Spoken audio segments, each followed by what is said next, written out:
Assalamualaikum warahmatullahi wabarakatuh. Nama saya Angga Chandra Winata. Saya Raffi Nafalakil. Saya Ariel Ramadhani. Saya Ardiansyah Ilham. Saya Muhammad Adik Ulil Absar.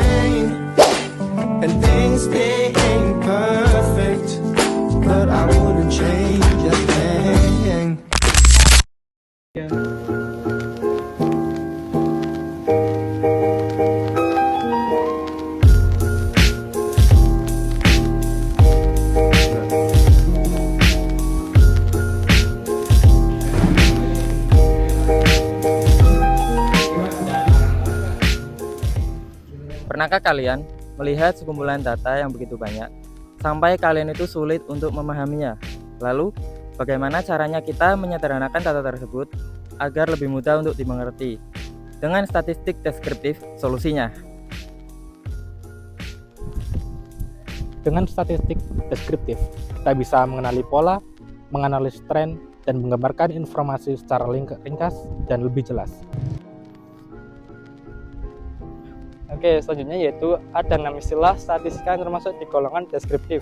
Yang pertama ada mean atau nilai rata-rata, yang kedua ada median atau nilai tengah, yang ketiga ada modus atau nilai yang sering muncul, yang keempat ada standar deviasi atau rata-rata kuadrat dari selisih nilai mean, yang kelima yaitu ada korelasi yaitu nilai kekeratan hubungan dua variabel numerik, yang terakhir ada nilai variasi suatu data.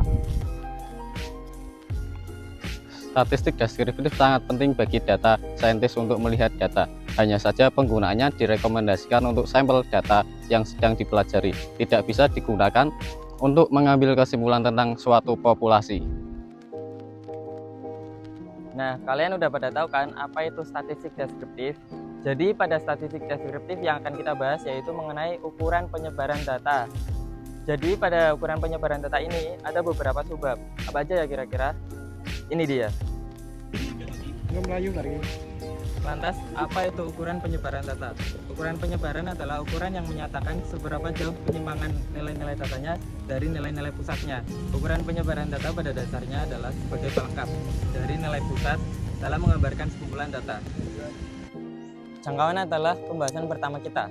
Jangkauan atau range merupakan ukuran penyebaran data yang paling sederhana. Jangkauan dihitung dengan cara mencari jarak antara data terendah atau low score dengan data tertinggi atau high score.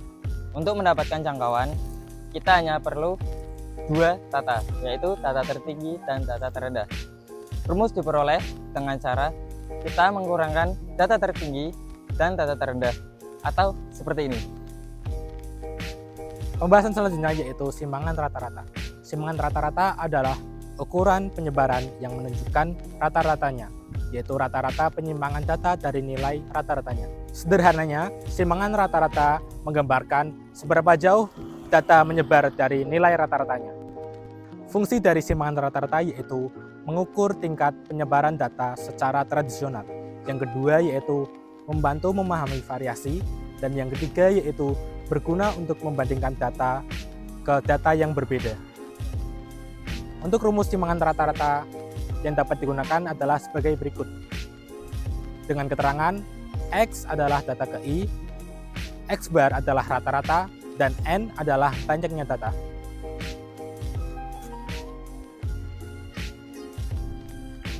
Selanjutnya adalah simpangan kuartil. Simpangan kuartil adalah setengah dari selisih nilai kuartil atas dikurangi nilai kuartil bawah atau Q1.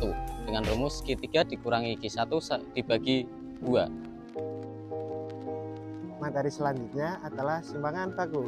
Simpangan baku atau biasa disebut standar deviasi adalah rata-rata jarak penyimpangan titik-titik data diukur dari nilai rata-rata data tersebut. Simpangan baku bisa dirumuskan sebagai dengan keterangan X sama dengan data ke I, X bar rata-rata, dan N jumlah data. Selanjutnya adalah variansi. Variansi merupakan jumlah kuadrat semua deviasi nilai-nilai individual terhadap data kelompok. Variansi dirumuskan sebagai dengan keterangan X sama dengan data ke I, X bar sama dengan rata-rata, dan N sama dengan jumlahnya data. Oke, materi selanjutnya yaitu ada simpangan persentil. Simpangan persentil merupakan ukuran penyebaran data yang menunjukkan selisih antara dua persentil dalam suatu dataset. Simpangan persentil biasanya dihitung melalui setengah dari selisih antara nilai persentil yang lebih tinggi dikurangi nilai persentil yang lebih rendah. Nah, rumusnya yaitu sebagai berikut, di mana PX merupakan nilai persentil yang lebih tinggi dan PI merupakan nilai persentil yang lebih rendah. Dibagi dua. Nah, gimana belajar statistik deskriptif? Seru kan? Ayo, kuliah di Fakultas Ekonomi dan Bisnis Islam UIN Gus Dur agar bisa belajar statistik bersama.